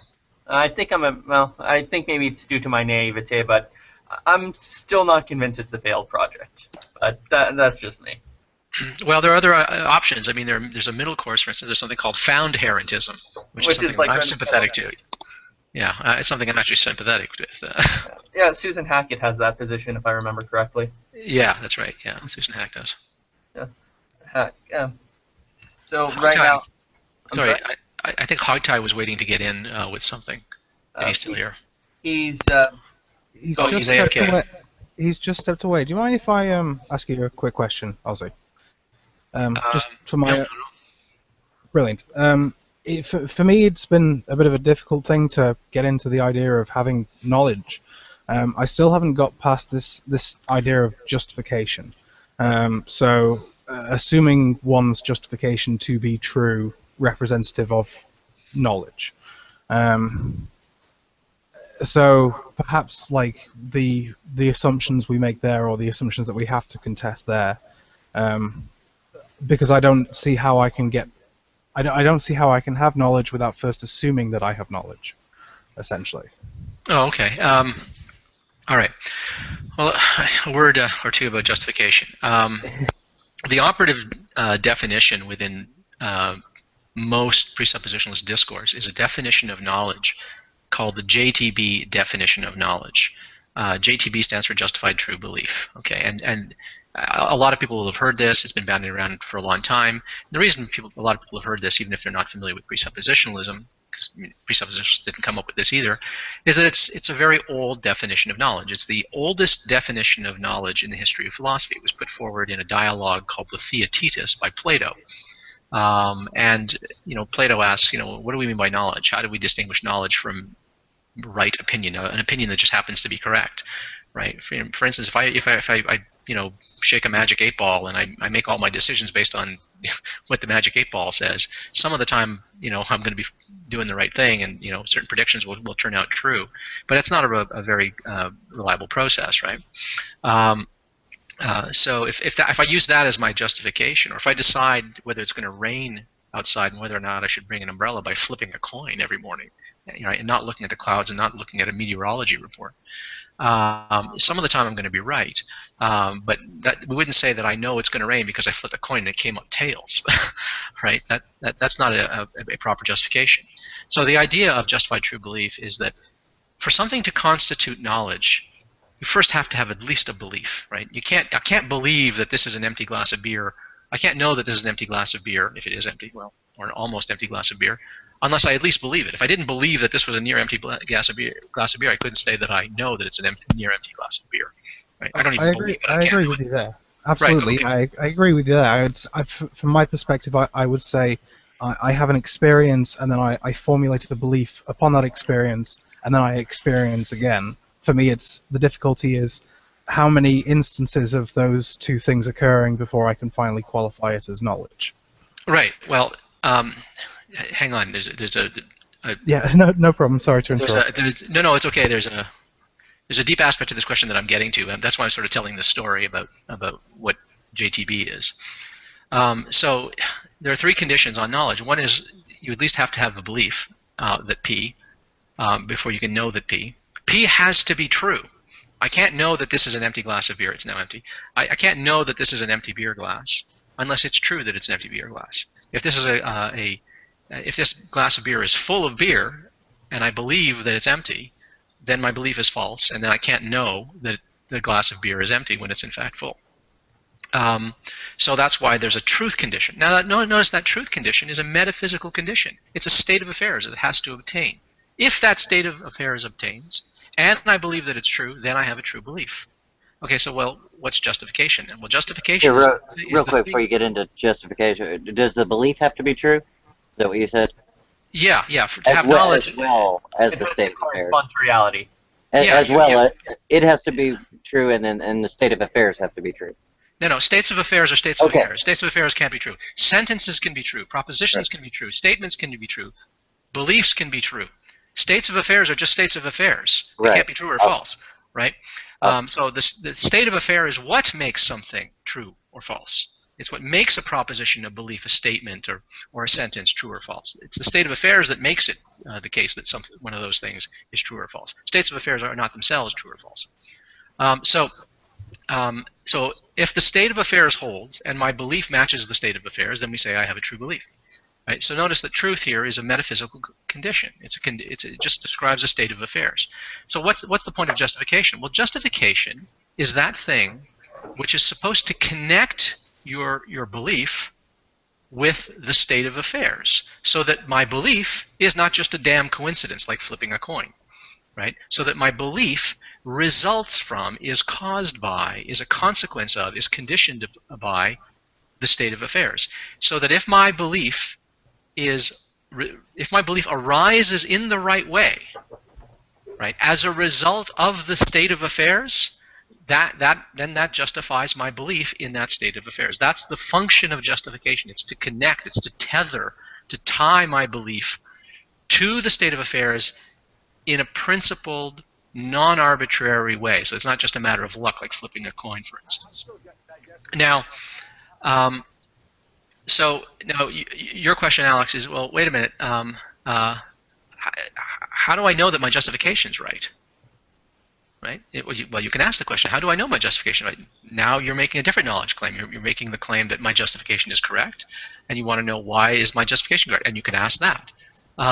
That is exactly where the regress starts. A person says, in order to know that P, that this is an empty glass of beer, P has to be true. I have to believe that P, and I have to have some justification for believing that P. Namely, I can see with my eyes. I'm having a visual experience of an empty beer glass. Okay. But wait, a person can say, well, wait, how do you know that your senses are not deceiving you, or that you're not dreaming this right now, right?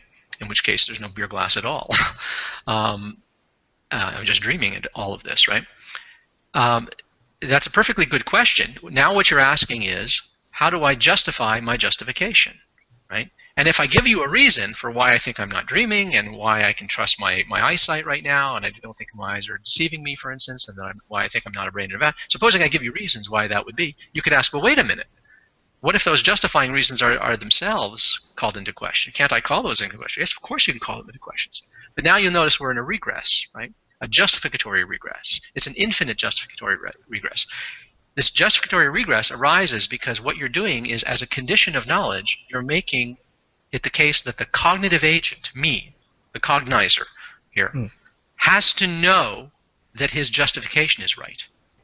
You're not just saying, Oz, in order to know that this is a beer glass, you have to have a justified true belief. You also have to know that this is a beer glass. You have to know that your justification is correct, and you have to know that your justification is correct. And then you'll have to know that that justification is correct, and you'll have to know that that justification, and on and on and on into a regress. That's the KK principle. That's the know that you know principle. That's the definition of knowledge, the definition of justification specifically, that construes justification as something that only is satisfied when you couldn't be wrong about it.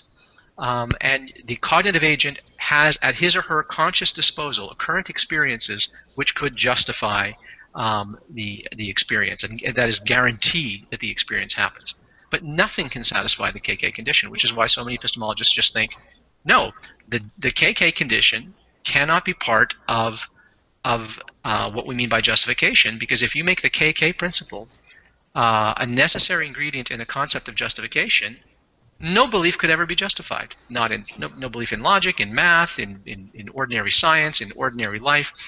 And so most epistemologists now just sort of reject the KK principle as a non-starter. If that's true, justification is impossible. If justification is impossible, then presumably knowledge is impossible, assuming justification is part of your definition of knowledge. Not all philosophers think justification is part of knowledge, part of the definition of knowledge. So a lot of epistemologists say that no, that if you think that the KK principle is a necessary ingredient in justification, and justification is a necessary ingredient in knowledge, then knowledge is an impossibility. Yeah, that's internalism, right? That's internalism. Right. You're requiring an internalist condition be satisfied. So what's the alternative? The alternative that many epistemologists subscribe to, oh, and by the way, presuppositionalists too, although the Sye-Clones don't get this, is to say, look, justification is an objective matter. It doesn't have to be something that you're aware of. If you're aware of your justification, fantastic. Here's a way of thinking about this, of understanding this. Let us say, hypothetically, that this is an empty glass of beer. Ozzy knows that this is an empty glass of beer because the truth condition is satisfied. Ozzy believes that this is an empty glass of beer. And Ozzy is having an experience, a visual experience of an empty glass of beer. And that empty glass of beer, that experience of the empty glass of beer, is being physically caused by the fact that there is an empty glass of beer here. In other words, if that story is true, then I know what I think I know. Right? If that story is true, then I know what I think I know. Just like, so notice, just as truth is an external condition, right? So, truth is an external condition. It has nothing to do with me, right? I mean, if there's a glass of beer here and my belief is true because there is a truth condition that is being satisfied. Similarly, justification is an external condition. In other words, under the externalist conception of justification, the cognitive agent doesn't have to know what his justification is. There just has to be a justification. And if there is a justification, if there is a set of causal conditions which are responsible for the experience, then under those conditions, I know that there's an empty beer glass here. And if those conditions are not satisfied, if, for instance, I'm dreaming, I'm mad, I'm hallucinating, I'm tripping out on drugs or whatever, then I wouldn't know it. Mm-hmm. So what's the problem? Well, you'll say, yeah, but Ozzy, then you don't know that you know. You're right. I don't know that I know, but that doesn't mean that I don't know. I can know that this is a glass of beer, but I don't know that I know it. Who the hell ever said that in order to know that this is a glass of beer, I have to know that I know it? Who says that? The only person who says that is a person who insists on the KK principle. The KK principle is not a truism. It's not necessarily right. In fact, epistemologists tend to just reject it as a non-starter. So under the externalist conception of justification, justification is an external condition, and if it holds, then you're going to be justified. What about, so if you're an internalist, do you have to hold to the KK principle? Because I identify myself as an internalist, but I don't know if I necessarily would hold to the KK principle.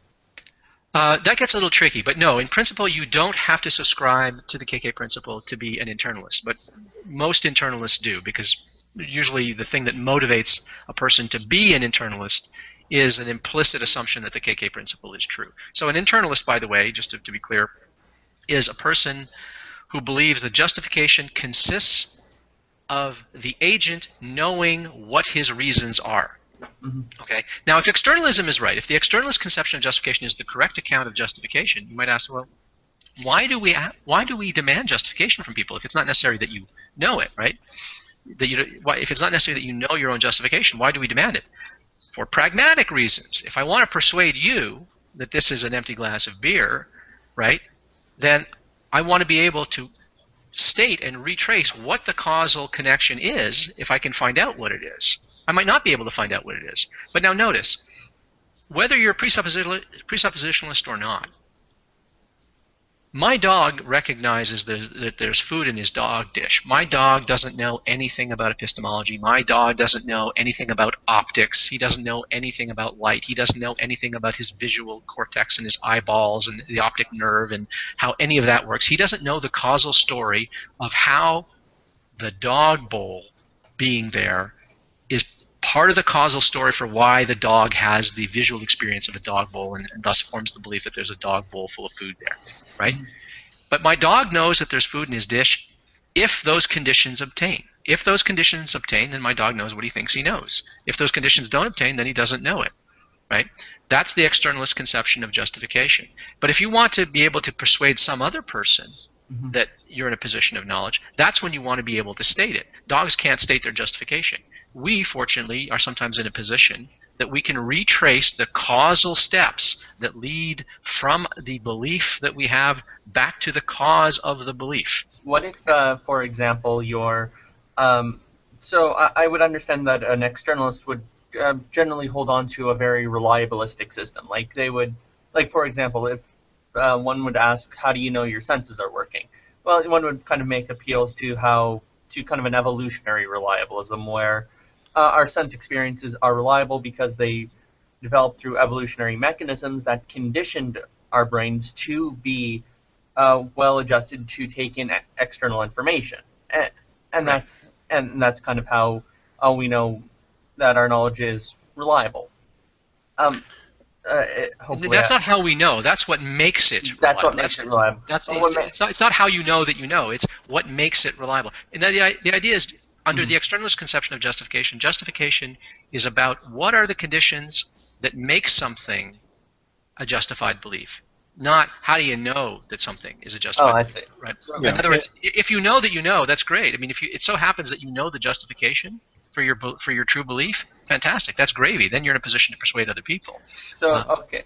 Yeah, I want to point out that presuppositionalists will adhere to externalism but for you, they will demand an internalist justification. So that's the double standard, another trick that pre-suppers do. They're externalists, but they will demand an internalist justification from you. So an internalist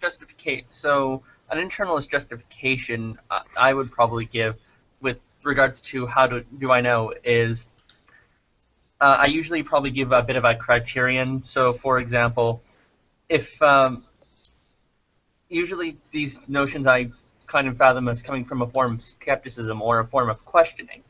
So, but the questioning itself, as far as I'm concerned, presupposes that even the questions the skeptic is posing to you have to make sense.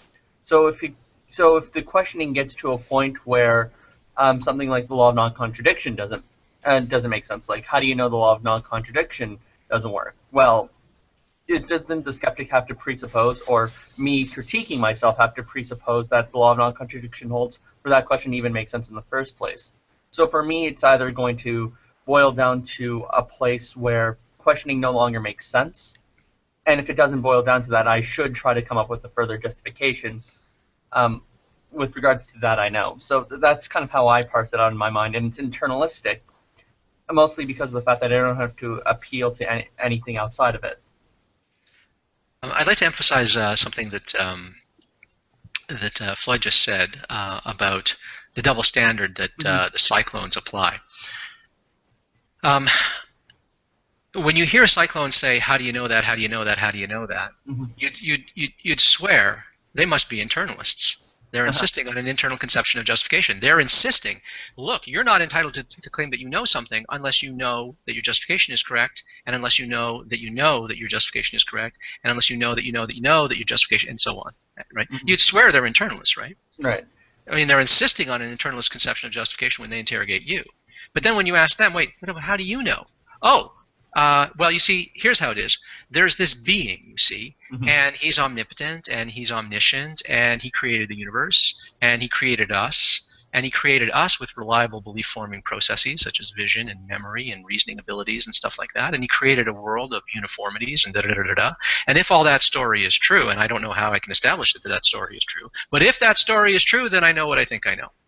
And so do you know what you think you know. We're all good. We can get on with the world. We can do science. We can trust the evidence of our senses. We can rely on our memories. We can trust in our reasoning. You know, everything's hunky dory. If that story is true.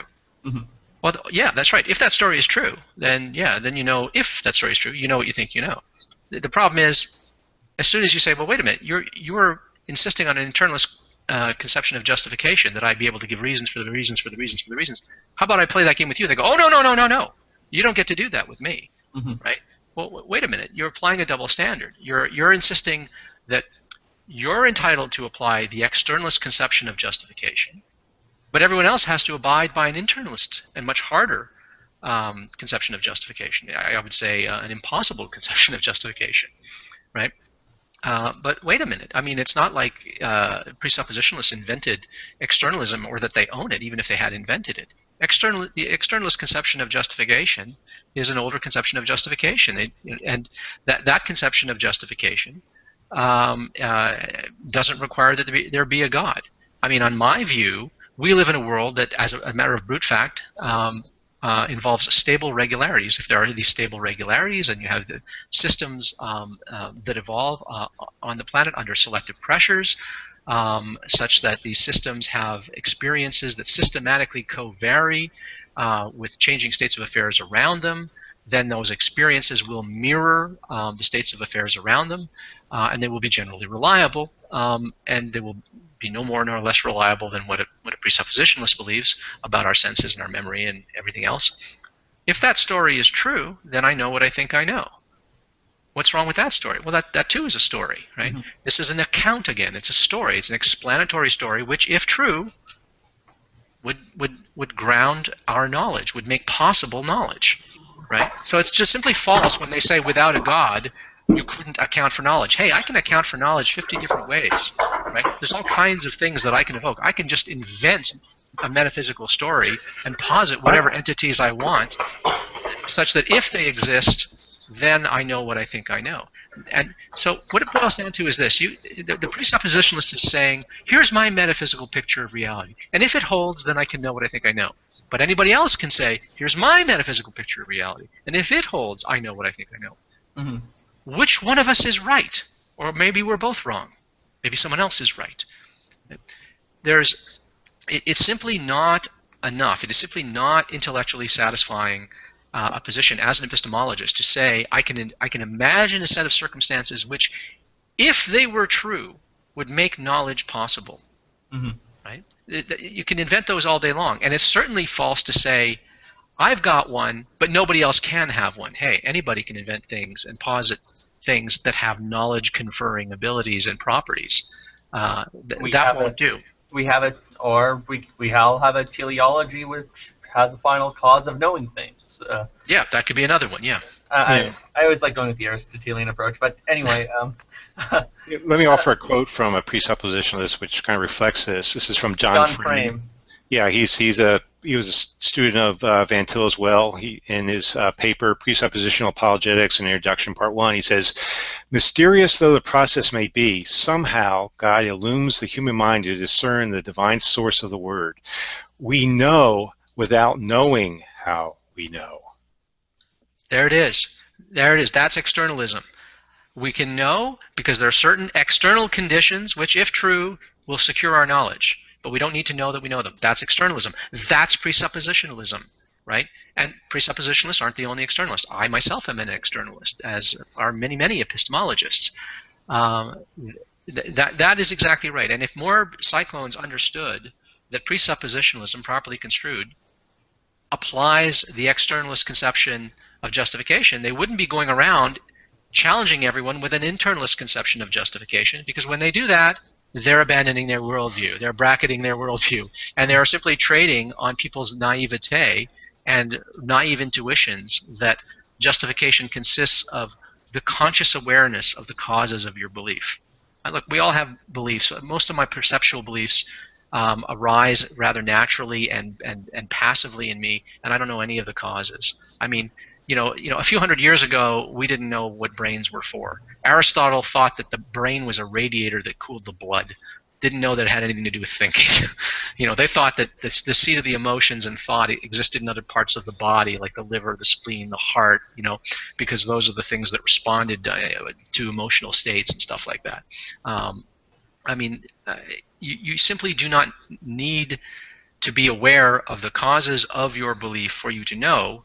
You just need to be aware of the causes of your belief if you want to be in a position to be very confident about your beliefs and to be able to persuade other people, for pragmatic purposes, persuade other people that they should trust you in what you think you know.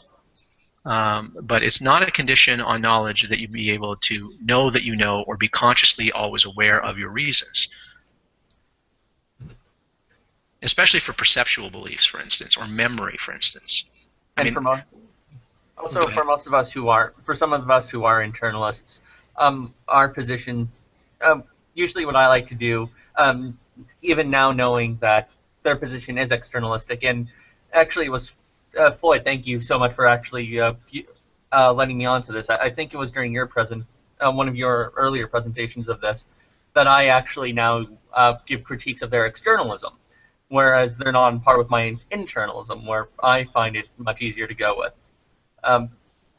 In fact, there's in church history there was this very interesting debate that went on about the doctrine of divine illumination.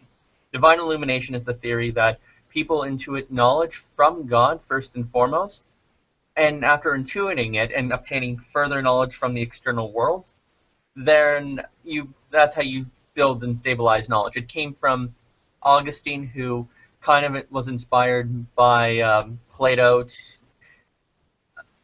forms. He put them in the mind of God, and then he just intuits the forms from the mind of God as it was created, as opposed to us being pre-born into some Platonic realm and then being encapsulated into our bodies. But that view kind of went out during the Scholastic era, first with Thomas Aquinas, not rejecting it fully, but just weaning himself away from it, and then John Duns Scotus, in terms of just further illuminating on a lot of the problems, such as how does the person know that they're getting the right views from God if their fallibility is going to be a problem in determining knowledge?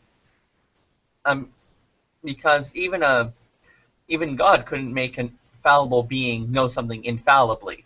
That would kind of go against the law of non-contradiction. So, and he kind of gave his own kind of theory of knowledge, which built knowledge from bedrock of self-evident facts, stuff that you couldn't coherently refute, and then the inductive, and then introspective, and then sensory beliefs from that. So that's how I usually use it. And it's kind of interesting to see how it develops from, even in Christian circles, how people came to reject the theory later on. It's something I'd encourage everyone to look up, because it's kind of funny how ideas circulate throughout history.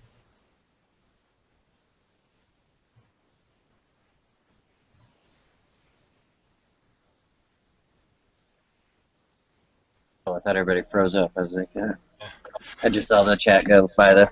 Yeah. Well, it came to an impasse. Socka, do you want to wrap it up, or? Yeah, I mean, you got your presentation out. I think that's a ton of info inside this hangout. Definitely will have to watch it again. Mm-hmm. And you guys pull a big crowd because we had a lot of viewers for this event. Awesome. Yeah. All right, great. Yeah, some of them really went on. Great. Yeah, I thought this was a really good hangout. I enjoyed the presentation, Floyd. Sorry I came in a little bit late, but I enjoyed the thing. It was... Yeah. Well, I mean, Floyd, we'll give last words to you, but if Ozzy, do you have anything that you want to say before we take off? No, I'll just say thank you, Floyd, for that extremely thorough and carefully thought out presentation. I think it's going to be very useful to a lot of people. Thank you very much. Okay. And Maximus or Rex, you guys have anything you guys want to say? Yeah, I just want to echo Ozzy's thanks towards Floyd. It's a very well thought out presentation, and I think we all owe Floyd a great debt of thanks for putting in the man hours in dealing with presuppositionalists that many of us do not want to take on ourselves. All right. Well, thanks for listening. I enjoy doing these things, and I'm glad people are interested and willing to hear what I have to say. So I appreciate that. Share this hangout. Reshare it. If you liked it, reshare it. Tell your friends. Anyway, thank you very much for coming out, and thanks for everybody that watched, and have yourselves a good night.